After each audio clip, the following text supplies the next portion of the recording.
Acest concert este oferit de către domnul președinte Ioan Goșa, președintele Fundației Unirea din cele mai frumoase piese din Europa. După care cele mai frumoase piese din România. Nova, Ardealul și Țara Românească.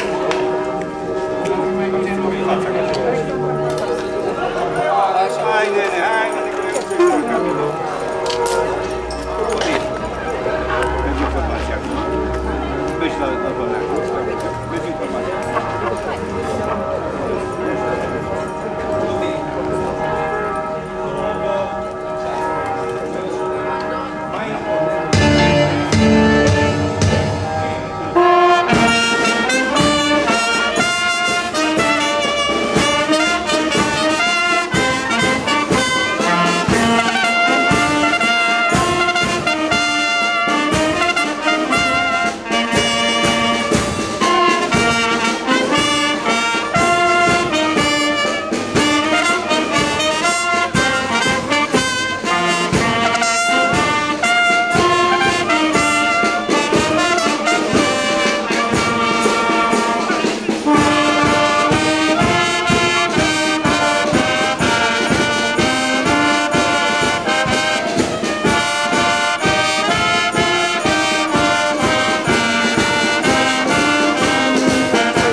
Moldova, Ardealul și Țara Românească.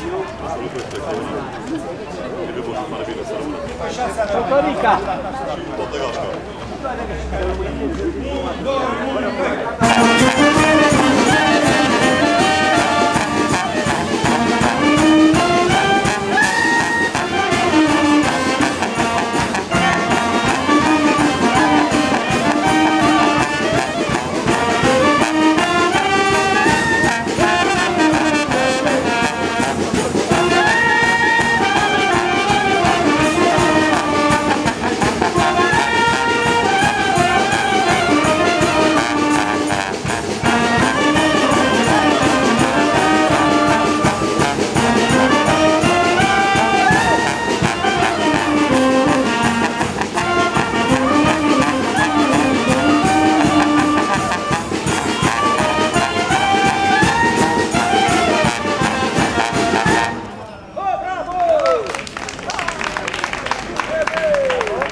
Fundației Unirea. Aplauze pentru domnul președinte Ioan Colța.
Cea mai frumoasă piesă din repertoriu ușoare românești.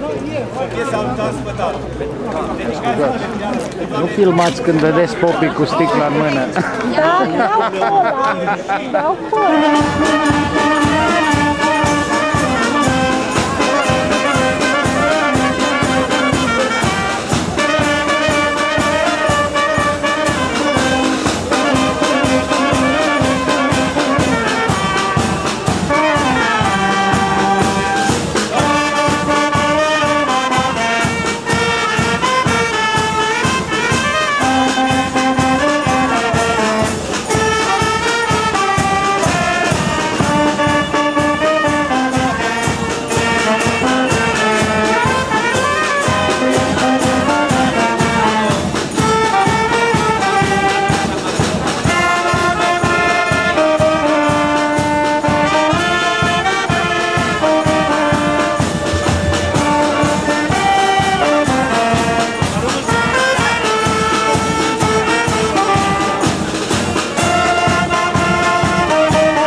specială pentru toamnă.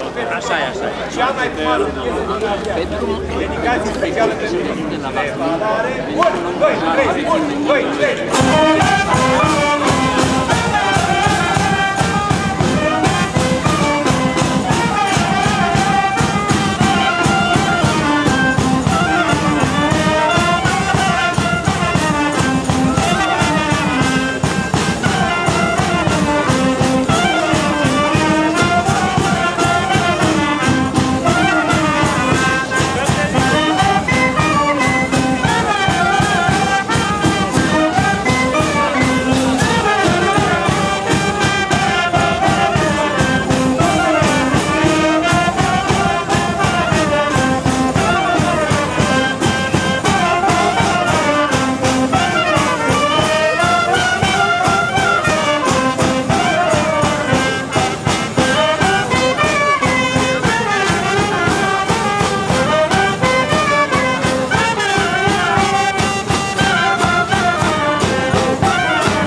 Aplauze pentru fanfara Elena.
România, dedicație specială pentru doamne, domnul și copii. 1, 2, 1, 2!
Asta e.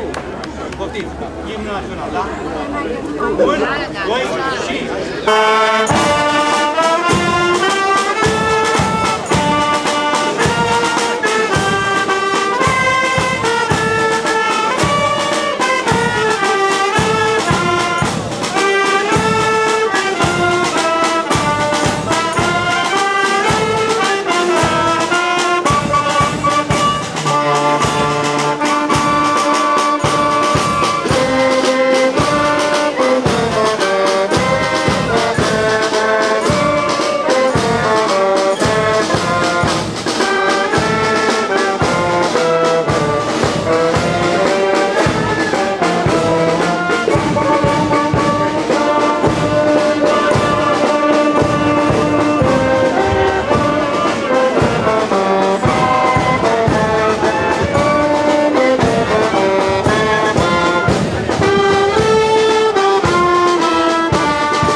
Doamnelor, domnișoarelor, dragi copii, vă mulțumesc din suflet pentru ceea ce ați făcut ca noi la aceste zile culturale românești care au avut loc din data de 18 și până în 20. Ați făcut în așa fel ca să aducem împreună cinste României. Nu a fost o reprezentare familiară, nu a fost o reprezentare pentru Asociația Unirea, ci a fost o reprezentare a României. Alături de celelalte peste 20 de țări, noi am fost și am reprezentat România așa cum am făcut-o în fiecare an. Nu am decât în numele Asociației Unirea, Cercul Cultural, care se află cu sediul la Wiener-Neustadt, și în numele meu personal, Ioan Goțja, vă mulțumesc din suflet, din inimă. Transmit tuturor celor ce au pus suflet pentru ca această manifestare să se desfășure în așa fel, în așa mod elegant și cu profesionalism, să le transmit gânduri bune de aici, din țara lui Mozart, de aici de unde a avut parte și cred că au și astăzi mulți români de-ai noștri. Ne mândrim cu dumneavoastră tuturor, începând de la domnul director Timofte, cu domnul președinte al Consiliului Județean, cu primarii care au pus inima și suflet și bani pentru a se deplasa acest minunat grup la Viena. Iată că aceste 3 zile culturale pe care noi le-am desfășurat, am avut onoarea, zic eu, să fim cu toții premiați, felicitați, aplauze furtunoase pentru noi, pentru toți cei prezenți și nu numai, pentru toată România. pentru televiziunea Vâlcea 1 nu am decât mii de mulțumiri. Iată că pentru a doua oară sunt alături de noi pentru a lua cadre, pentru a face micile filmări și a arăta publicului din România că toți cei ce au putere, toți cei ce ar avea posibilitatea să sprijine, au o reținere. Nu știm de ce, nu am găsit răspuns la această întrebare, dar am găsit acest lucru minunat, că există oameni cu suflet și este un lucru minunat când cineva face un lucru de valoare, un lucru de cinste, aduce țării marea bucurie de a arăta lumii întregi că românul nu este numai de culoare, nu este numai de a fura, nu este numai de a da în cap, ci are o valoare, își păstrează datina, își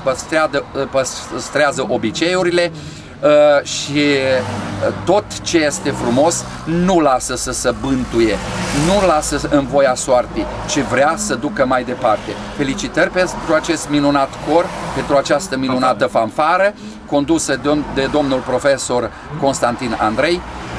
Mulțumesc, felicitări domnule profesor și vă mulțumesc din suflet pentru tot ceea ce ați făcut. Sunt cuvinte prea puține. Din ceea ce am amintit eu aici, este foarte mult de spus. Pentru cei ce au interes și vor să ne cunoască, pentru că este o vorbă, trebuie să mă mai nasc o dată ca să văd că cine sunt. Și cei ce vor să ne cunoască, că avem inima, cum spunea cineva, tot un adevărat român, am o inimă cât roata carului cu boi. Sunt oameni cu inima mare în România și chiar dacă nu au bani, au suflet mare și au puterea de a face lucruri minunate și a aduce tot ce este mai frumos pentru țara noastră și a arăta lumii întregi că noi suntem cineva. Și suntem, pentru că o mare cântăreață a Banatului spune: nu-mi fi noi cei mai bogați din lume, dar la obicei, datină și cântec nu ne întrece nimeni. Vă mulțumesc din suflet. Dumnezeu să vă ajute, să vă dea înțelepciune în continuare și dumneavoastră și celor de acasă, cum spuneam și am repetat-o de atâtea ori, să aibă curajul, să aibă ambiția, încrederea în dumneavoastră și să vă trimită în întreaga lume pentru a arăta prin acest mic grup că România are ceva de arătat lumii întregi. Vă mulțumesc, vă urez un drum bun și o călătorie cât se poate de plăcută. Mulțumim mult! Și noi vă mulțumim mult, domnul președinte, și suntem datori față de dumneavoastră.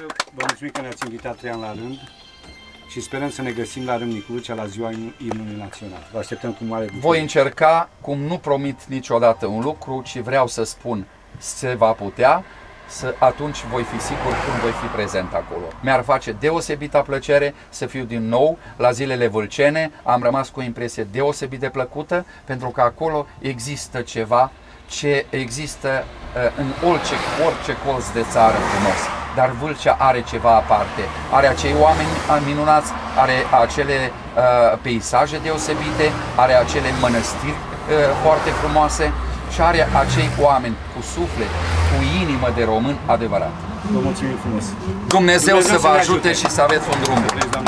Sănătate la toată lumea și să trăiască Vâlcea în pace, liniște și îmbogățire. Doamne ajută! Să trăiți, vă mulțumim, a rămas datori!